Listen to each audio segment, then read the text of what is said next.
daily guide about home modern Adom Nsem Newspaper. The big one was Mahama wife salaries reviewed. Na chese wo mo aye wiwemu na kwata fe to so miensa ha sei no wo bubu mu nkakran ebre wo hodo man kabinya adaje nam de tudwa so nkakran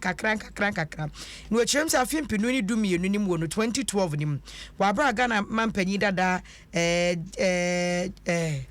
John Mahama Obaba fa akonwa tena so na ne salary 15,972 Ghana cedis ena afe na bedi eche 14,375 na ne ho kani so allowance anu woje first lady Lordina Mahama no na 11,500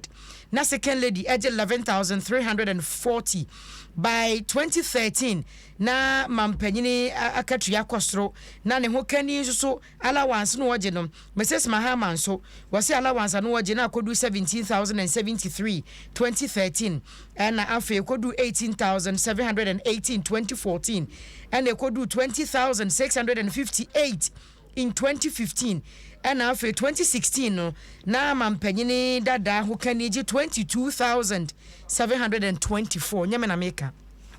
a daily guide obokrata and the Kaaka enso so who can ya church mon say okopie mu committee no anim said they was city assembly si fire was say maame ne kro no be kan so hu say Kaaka nua be ma na twe na se no kro be ka kire ne say